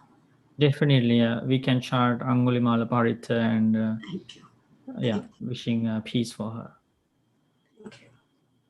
So the after merit sharing, all the Kalyanamitas here would chant Angulimala Parita with Bante, wishing good health for the baby and the mother, okay? Sadhu, sadhu, sadhu. Okay, Bante, Kalyanamita Wati, her family would like to take this opportunity to have a prayer and share merit for the recently departed father, Mr. Ari Gunadi, who is passed away in Indonesia on June 4, 2021. We ask Bante kindly to lead the prayer. Yes, so we share merit, especially today we collect powerful merits by observing precepts, chanting the qualities of the triple gem, practicing meditation, reading the Dhamma, doing the Dhamma discussion, and in many ways, and organizing these programs. In many ways, we generate powerful good karma. So we especially share merit with Wati's father, who just passed away, Mr. Ari Gunadi. So by the power of this good karma, by the power of all the merit we have generated in our lives, may Wati's father enjoy peace, happiness, and may he have the opportunity to associate with good friends wherever he is, and have the opportunity to follow the path to end suffering. Everybody say sadhu. Sadhu, sadhu. And Sally, did you email me any another merit sharing, or do you have it there? Merit sharing.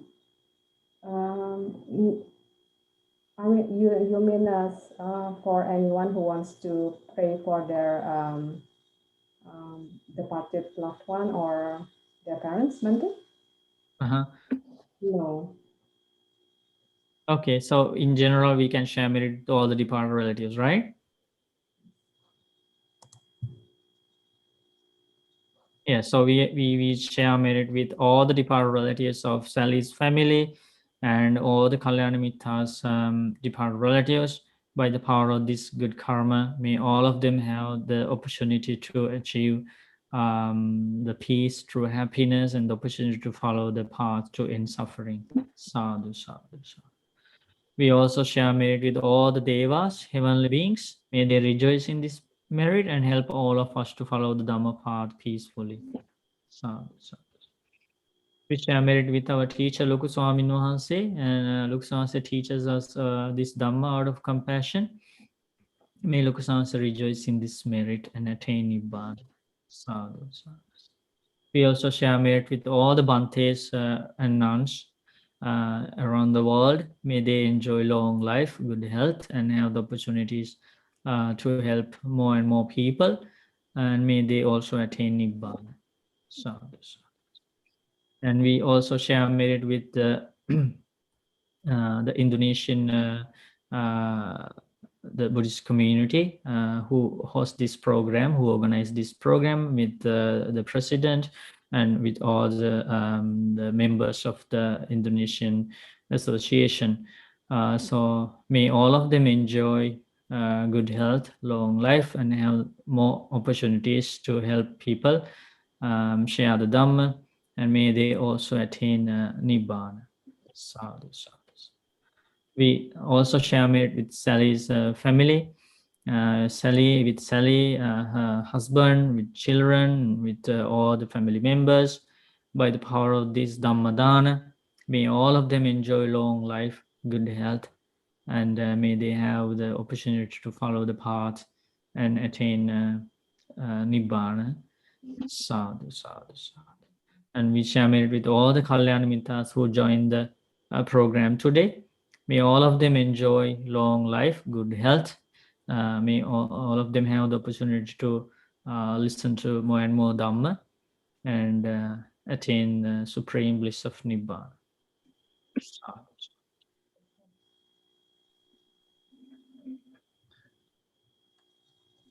Bante, is there any sutta that you want to chant for Catherine's daughter? Yeah. So now we are going to chant Angulimala Paritta. So everybody, let's chant Angulimala Paritta, wishing Catherine, what is the name of your daughter?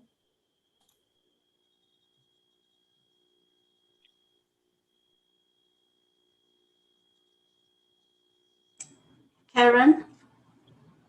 Karen? Yeah, Karen. Okay, so we are going to share merit with your daughter. Everybody will be chanting Angulimala Paritta with Bhante, okay?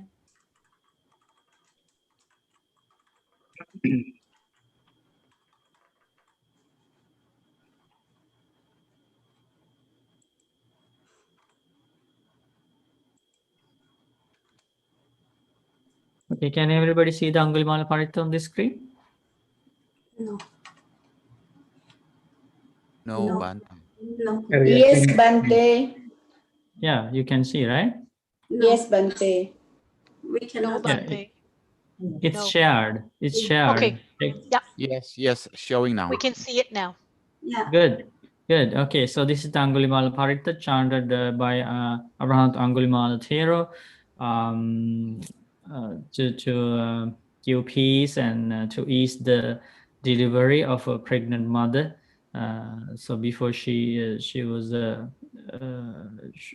had difficulty delivering a baby, and after chanting this parita, the baby became well, the mother became well and healthy, and she gave birth to a healthy baby. By the power of this truth, may Catherine's daughter have the protection of the triple gem, the blessings of all the devas, and give birth to a healthy baby, and may both of them be well and peaceful. With that intention, let's chant the Angulimala Parita, okay?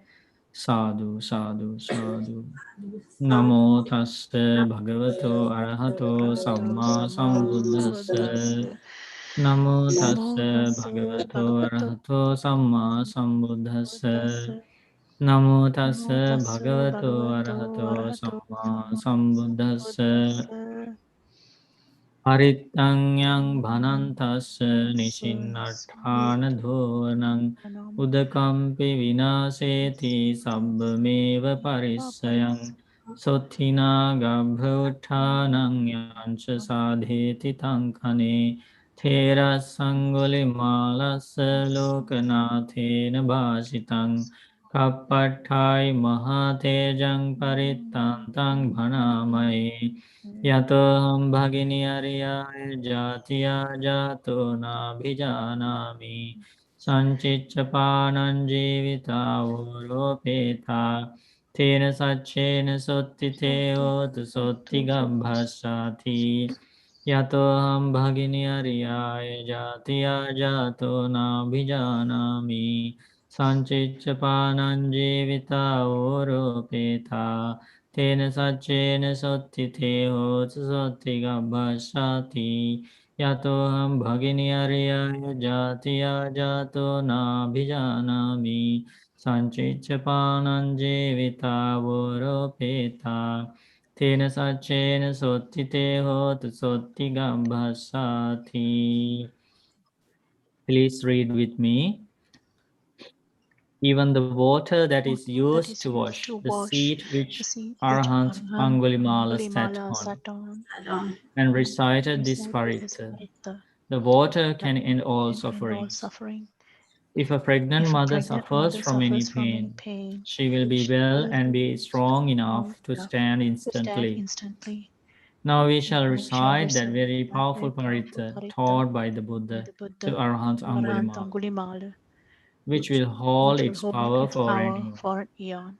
Sister, from the day I was born in the noble birth, which leads to supreme Nibbana, from that day on, I am not aware of myself, killing any living beings deliberately.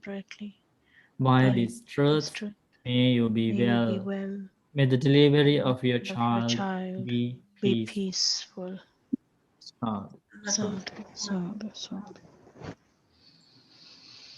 Okay, now everybody, Bhante. you're welcome.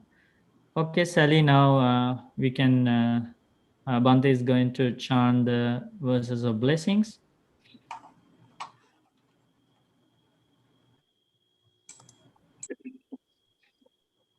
Abhivadanasi. Okay, so we are going to chant the first asking for forgiveness from the triple gem. Let's chant together. Kayena vacha chittena pamadena maya katang achayam kamame bhante bhuri panya tathagata Kayena vacha chittena pamadena maya katang Achayang kamame dhamma sanditthika akalika Kayena vacha chittena pamadena maya katang Achayang kamame sangha punyam chittang anuttara Sadhu, sadhu, sadhu. Now Bhante is going to chant the verses of blessings. Abhivadana silisa niccang vaddhapachayino chattaro dhamma vaddanti ayuvanno sukham balang ayurarogya sampatti sagga sampatti mevacha ato nibbana sampatti minati samijjato. Okasa Vandami Bante. Sukhi hotu. Maya katang punyang samina anu modi tabang. Sadhu sadhu anumodan. Samina katang punyang mayang databang. Sadhu anumodeta. Sadu anu modami. Okasa dwaratena katang sabang acayang kamatame bante. Kamami kamitamba. Okasa kamami bante. Tatiampi okasa kamami bante. Tatiampi okasa kamami bante. Sukhi hotu, dukkha mucchantu. May the triple gem bless you all. Namo Buddhaya. Namo Buddhaya. Once again, thank you, Bante. And thank you all for joining. We'll see you again on the next Dhamma program. May all beings have happy mind. Thank you.